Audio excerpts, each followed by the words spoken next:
Down in South, teachers in Zimbabwe have voiced concerns about the newly introduced Zimbabwe Gold currency, ZiG, advocating for salaries to be paid in US dollars instead.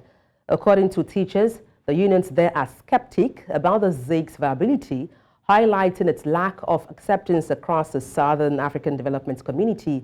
Economic analysts also say an economic environment in Zimbabwe is not conducive to adopt this local currency, citing low productivity in key sectors of the economy. To help dissect these, I'm joined live on the news by Obert, National President of the Amalgamated Rural Teachers Union of Zimbabwe. He joins me live from Harare, Zimbabwe. Good afternoon from here. Glad to have you join me. Greetings. Thank you so much for having me. Yeah. Just share with me what are the demands being put forward by the Teachers Union in Zimbabwe. What issues are driving those demands, and how do they impact teachers and the education system in Zimbabwe? Oh, thank you so much. So currently, the teachers in Zimbabwe are demanding that their salaries be exclusively paid in United States dollars.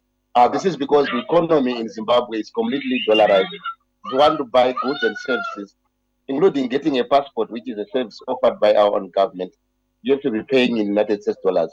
So it doesn't make sense for government, who is the same service provider and employer, to then choose to pay part of our salaries in the local currency. Now you really realize that before the introduction of this new currency, we were having a situation where government was paying part of the salary in United States dollars and part of it in the local currency. But we are saying 100% of the salary should now be paid in United States dollars. So 87% of transactions that are done in Zimbabwe, they are done in US dollars. Only 13% of transactions that are done by members of the public are done in the local currency. But what is this 13%? It is mainly for the services that obviously they are not very important services, but the bulk of the important services, including getting your rentals paid, getting your transport, getting your health care, getting your education, you need to be paying in United States dollars. And the cost of living is also a reason why, because we have a serious taxation regime that was introduced by the Minister of Finance. So prices of goods and services have shot up in United States dollar terms. So we are saying even what we are earning, even if it's going to be 100% US dollars, it's no longer enough. So the teachers are demanding that they be paid at least 1,260 United States dollars per month. Currently, a teacher earns around 300 US dollars per month, but the cost of living is way above $1,000. So these are the basic demands that we are putting across to the employer, who is also our government. Well, you mentioned only 13% of transactions are done in local currency. That leaves 87% being done in foreign currency. What's been the reaction of the authorities to these? Has the government responded to the demands so far? Yeah, the government is choosing to be deaf to our demands. They are not responding as positively as we would have expected. In the last round of negotiations, we were offered an increment of 20 US dollars, which is way, way below our expectations, which is way, way below the cost of living in Zimbabwe. So we have been engaged in a serious job actions when we're closing our schools at the end of March. And they promised to come back to the negotiating table, which they haven't done up to now. But schools will be opening on the 8th of May, and teachers who are the membership are calling us to mobilize for a job action so that we can force the government to the negotiating table.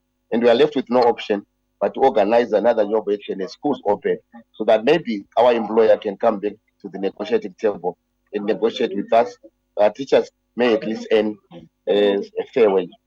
You've highlighted the poor welfare of teachers in Zimbabwe, but for you, what would be the ideal welfare or salary for teachers in Zimbabwe?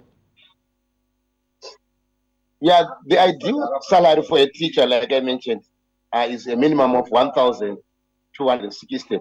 Now, this amount will not cater for any savings. This is an amount which will directly fund the basics for someone to survive. be it your rent house, which costs up to $300 if you have a family of 5.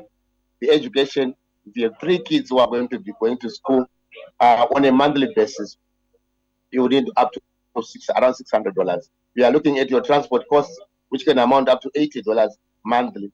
So you are looking at your health care, which you need up to $200 on a monthly basis. So we are saying a minimum of 1,260 is enough to cater the basics. Of course, excluding savings.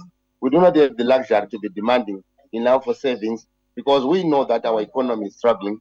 So this is what we are simply calling for from our employers. Thank you so much for your time on the news. Hopefully your demands are met and the government listens to your pleas. Thank you once again, Obert. Thanks for having me.